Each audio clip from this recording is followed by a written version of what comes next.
khusus untuk kita pada malam ini. Jangan kita bertanya, seruan sekolah hidayah nakkan 1.8 juta itu ditujukan kepada dia, bukan saya. Sebaiknya kita akan tumpukan ya Allah. Aku takut rupa-rupanya jemputan untuk membantu sekolah hidayah ini engkau aturkan melalui lidah-lidah sama ada ahli bapaknya, melalui bapak. Rupa-rupanya soalan itu khusus untuk aku, supaya harta yang aku miliki ini aku dapat jawab sebagaimana golongan Ansar, sebagaimana Sa'ad bin Mu'az menjawab kepada Nabi SAW, ambillah semua harta kami ya Rasulullah, dan kami akan kecil hati kalau ada yang kau tak ambil wahai Rasulullah. Seolah-olah kita nak jawab macam tu juga. Tidak lah tuan-tuan sini sangat tengok saya. Ustaz ni tak nak paksa je kan. Berdebar hati dengar kan. Ya. Saya cuma memberikan gambaran harapan yang barangkali jangan sangka bahawa seruan ini ditutup ataupun disampaikan oleh guru-guru, oleh pengurusi KMBG-nya ataupun pengurusi lembaga. Tidak. Ia adalah merupakan satu seruan yang pernah kita dengar dalam kita menyambut pada ini. Sahabat-sahabat yang begitu juga peristiwa yang berlaku baru-baru ini. Peristiwa di mana kami yang terlibat dalam kapal Maghbi Marmara, kami yang telah diatur oleh Allah Subhanahu wa Ta'ala, 12 orang rakyat Malaysia yang berada di atas kapal itu, kami pergi dengan 3 objektif. Ya, semua orang mengetahui bahawa bumi Gaza itu sedang dikepung. Satu bandar yang sedang dikepung oleh Mesir yang tidak membenarkan sempadan itu dibuka untuk orang-orang Gaza berurus niaga, mengimport ataupun mengekspor. Sempadan di sebelah timur yang dikuasai oleh rejim Israel tidak dibenarkan sebarang urusan di situ. Lautan yang dikepung, bandar itu 4 tahun tidak mendapat terbuka saluran bantuan.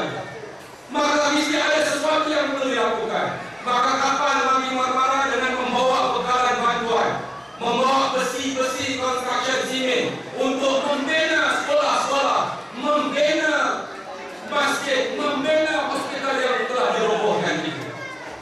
Objektif yang kedua kapal Maghbi Marmara ialah dengan tujuan membuka, yang tadi dengan tujuan membawa bantuan, yang kedua dengan tujuan untuk membuka pintu yang dikepung itu. Dengan hadir kapal itu kita nak selepas daripada peristiwa itu, pintu Mesir akan dibuka, pintu lautan akan dibuka kepada penduduk Gaza.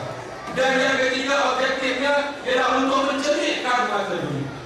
Maka sekali lagi kapal itu pergi dalam keadaan yang penuh bertawakal pada Allah Subhanahu wa Ta'ala. Kapal itu telah ditakut-takutkan dalam perjalanan bahawa dia akan diserang. Lalu kami dalam kapal teringat kepada firman Allah. Saya masih ingat saya diberi peluang untuk buat kuliah subuh dalam bahasa Arab. Saya mengingatkan teman-teman bahasa orang Arab, teman-teman orang-orang Turki, teman-teman orang-orang Malaysia, Indonesia, teman-teman Muslim daripada berbagai negara. Kita ingatkan dengan firman Allah SWT, alladzina qala lahumun nas innan nasa qad jama'u lakum fakhshawhum fazadahum imana wa qalu hasbunallahu wa ni'mal wakil. Ketika sahabat-sahabat Nabi nak pergi dalam satu peperangan Badar Sughra, bukan Badar Kubra, satu peperangan selepas peperangan Badar, ketika mereka nak pergi, nak bertolak, tiba-tiba orang-orang Quraisy menyampaikan berita bahawa manusia sedang mengepung kamu. Maka takutlah kepada kepungan itu, kerana manusia terlalu ramai mengepung kamu. Lalu mereka, sahabat-sahabat tadi, tidak menjadi takut, tetapi makin bertambah iman mereka. Mereka diingatkan supaya takut, tetapi sebenarnya sebaliknya iman mereka semakin bertambah. Dan sepanjang mereka berjalan, mereka mengungkapkan hasbunallah wa ni'mal wakil, memadailah Allah sebagai wakil kami. Dan di atas kapal itu kami berzikir hasbunallah wa ni'mal wakil, walaupun kami telah mula nampak helikopter datang untuk menyerang kami. Kami nampak kapal-kapal bot-bot kecil mula untuk menceroboh kapal kami. Tetapi di atas kapal itu kami sentiasa mengungkapkan hasbunallah wa ni'mal wakil, memadailah Allah sebagai wakil.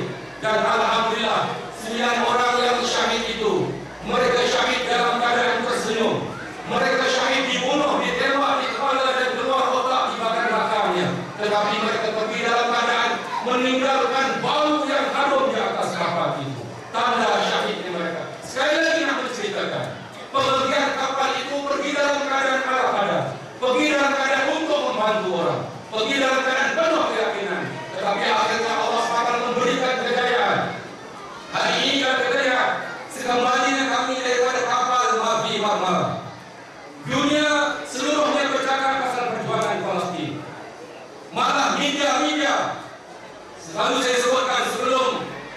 pergi ke kapal Nabi Marmara untuk saya menulis artikel tentang Palestin nak masuk dalam media, susah untuk dimasukkan dan tidak dilayan.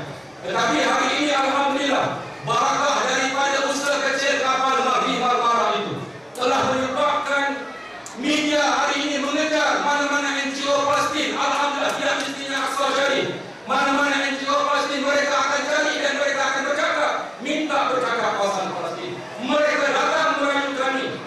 TV3 contohnya merayu kepada Aqsa Syarif untuk bawa kami dalam program Bersamamu Palestin, dan kita dapati Masya Allah sambutan itu cukup meriah. Dan ini semua adalah hasil daripada perjuangan ini. Sebenarnya merupakan perjuangan yang sangat sederhana. Kalau Nabi nak berhadapan dalam peperangan Badar, Nabi pergi dalam keadaan yang sangat sederhana. Kalau kita lihat bahawa ketika Nabi SAW mula menerima sahabat-sahabatnya ketika mulanya berlakunya hijrah itu, sahabat-sahabat yang datang daripada Mekah untuk berhijrah itu dalam keadaan yang tidak ada sebarang bekalan. Sehingga Nabi SAW mendoakan, Allahumma innahum kufatun fahbirhum. Nabi SAW mendoakan, Allahumma innahum muradun faqsun, Allahumma innahum ji'aun fashbihum. Nabi mendoakan kepada mereka yang berhijrah. Apa doa Nabi? Ya Allah, ya Tuhan kami, mereka itu, yaitu sahabat-sahabatku, mereka merupakan orang yang berkaki ayam. Maknanya bukan setakat tidak ada kenderaan, nak mengalas kaki pun, slipper dan kasut tidak ada. Nabi SAW berdoa, ya Allah, mereka itu orang yang berkaki ayam, berikanlah kenderaan kepada mereka.